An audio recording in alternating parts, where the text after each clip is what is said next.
Ashamaa harka hunii hordoftoota chaanaalii koo akkam jirtu nagaa keessanii baga walitti deebinee viidiyoo haaraadhaan warri maatii taatan warri haaraa dhuftan anaa dhufu warri duraan maatii turtan baga walitti deebinee ammas maal gootu beektan ishee diimtusan xaggochuu hin dagatinaa jecha har'a wantiin qabadhee dhufe waan wayisin himuu barbaada. Namootuma na hordofan keessa shammarran hordofan keessa dhufanii karaa keessa natti himanii jechumaan. Ani immoo gara viidiyootiin dhufee isin himuu barbaada jechuudha. Innis maaliif mucaa tokkotu hiriyoota lamaa walirratti janjajanaa jechuudha. Innaa hiriyoonni lamaan iyyuu akka mucaan tokko isaan janajanu hin beekan. Takkatu hiriyaatti ishee yeroo baay'ee waa'ee mucaa kanaa haasofti. Ani mucaa tokko wajjin hariiroo eegaleera. Garuu jaalala fageenyaa sodaachaa jira. Garuu mucaan nama gaarii natti fakkaata.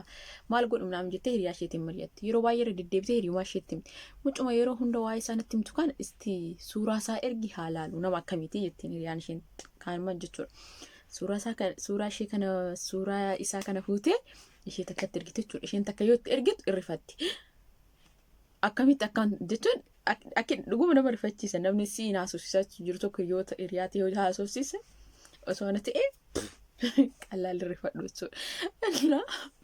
Isheen taan irrifatti dhuguma jechaartamoo muudii qabachaa jirta waan yookaan akka inni ana haasofsiisaa jiru dhageessee rifachiisuuf yookiin muudii qabachuuf qoosaaf jettee natti ergaartamuu suuraa isaa mucaan kun dhuguma si haasofsiisaa jira maa inni waan sanna ishee suuraatti ergite maaltu jira waan jiru natti himi ifaanii akkamitti akkana jettaa jechuun maaltu jira jechuun waan simbee wal beektamu namni jettee ishee suuraatti ergite gaafattee jechuudha. Jennaan ani kana sansiin jechuu hin barbaadu garuu akkaataa itti amantu barreeffamoota inni naa barreessu yookiin immoo hariiroo anaaf inni waliin qabu iskiriipshoot godhee si erga laaliitii atumti murteessi ani waan jedhu hin qabu eenyu akka amanullee hin beeku yeroo ammaa kanatti jettee intalli suuraan itti ergame jechuudha iskiriipshoot gootee barreeffama isaa kana fuutee gara intala suuraatti ergiteetti dabarsite jechuudha. Kaza bakka nuti muudii qabachaa jira jechuudha bakka nuti isaan lachuu garuu mucaa kana nama gaarii haala gaariidhaan waan haasofsiisaa jiruuf nama gaarii ta'e itti dhiyaate waan haasofsiisu isaan lachuuyyuu qubna gara waliin haasaa jiran malee muudiitti qabachaa turre jechuudha shamarran lamaan kun. Garuu gaafa isaan hiriyoota lamaan irratti janajjanuu baran bakka walii gallee kana isaanillee hin jennuuni hiriyaatiin irratti janajjanne jedhee anillee ittiin jedhanii walii galanii mucaa kana irratti muudii qabachuu eegalee jechuudha. Innis dura muudii qabachuu dhufe isaanillee erga baranii muudii irratti qabachuu eegalee jechuudha. Bakka akkuma nama jaalala keessa galanii lachuuyyuu osoo kana san hin jedhin osoo ittiin himi waan tokkoyyuu akkuma nama waliin beekneetti jarri lamaan mucaa kana dibbin godhanii haasofsiisanii akkuma nama jaalala keessa galanii hedduu tokko bakka waliin hariiroo eegan jechuudha. Yeroo dheeraa boolchuma haasanatuma maal jedhanii maaltu ta'a? Beektuun dhiirri tokko shamarreen takka yoo dhiirri dhugaadha qubna garaaf si barbaadu tokko macheem homaa si hin barbaada malee homaa sirraa hin barbaadu. Garuu mucaan durumayyuu nama lama haasofsiisuun isaatiyyuu just faayidaadhaaf yookiin just muudii qabachuu malee waan bu'aafii miti.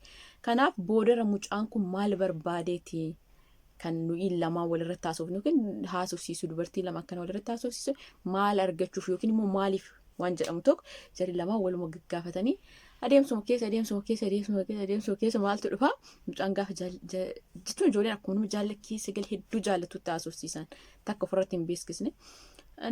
Maal jedhaanii gaafa kaanii ishee takkaanii bilbila koo hattuun taaskii keessatti narraa fudhattee baqa hedduu tokko gaddee kanaaf bilbila naaf ergi yookiin qarshii naaf ergeedhaan ishee takkaan immoo damooza kiyya fudhachuuf ganaadha hojiin ganaa damoozaaf garuu amma harmee koo narraa dhukkube qarshii waan ittiin dawaa bituuf dhabe harmee kootii fi jedhaan argitanii afaan lama haasa'u jechuudha takkaan akkas jedhaan takkaan asiin akkas jedhaan yeroo akkas jedhuuni jari lachuu kanaaf rakkattee atiin waan rakkatte hundayyuu natti himi ittiin jedhanii bakka diraamaadhaan miree diraamatti jiranii jarri muudii qabachaa jiranii rakkoon qabu birrii barbaadami hammaan barbaadda bakka bur baankii sii galchaati bur baankii dhaqee fudhadhu jedhanii jechuudha.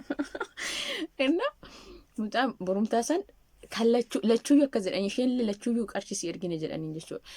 Kan lachuutu bakka baankii fudhachuudhaaf deeman qoxurii waan hundayyuu kan sobaatti kennan jechuudha qoxurii amma yeroo baankii deemu hin dhaba guyyaa jalqabaa jechuudha. Hin geenye ta'a haala ni turkiitti mana sanaaf borumtaallee deebii jedhanii ijoolleen kun borumtaallee hin deebi akkasuma dhabee gala jarri hin galchine muudii qabachaa waan ta'eef.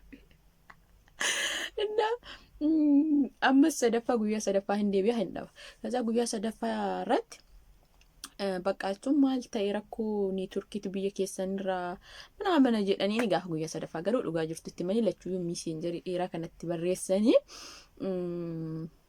yaa obboleessa koo akkati muudii nurratti qabachaa jirtu nuti turreerra erga barree akkatiin hiriyaatii haasofsiisaa jirtu ani bariira isheenillee akka hiriyaatii haasofsiisaa jirtu ani bariira garuu nuti maal akkati barbaadde hubachuuf hanga ammaasitti ni malee nuti akkati muudii qabachuuf dhufte barreenus muudii sirratti qabachuu eegalle garuu dursa nama gaarii nutti fakkaatte nu lachuu qubna garaasii wajjin adeemaa turre garuu yaa obboleessa koo wanta akkanaatu jira hundumaafiyyuu nuti homaa badaallee si goonee si amachuu waan biraa jechuu hin barbaannu garuu dubartii irratti akkana dalaguuf hin yaadini dubartiin si farmeedhaa si fabboleetti dhaadhanii haala gaariidhaan otoo narrabsiin otoo waan tokko godhi miiseenjarii bareedaa tokko barreessanii fi miiseenjarii barreessaniif iyyuu natti erganii ani dubbiseen jira jechuudha.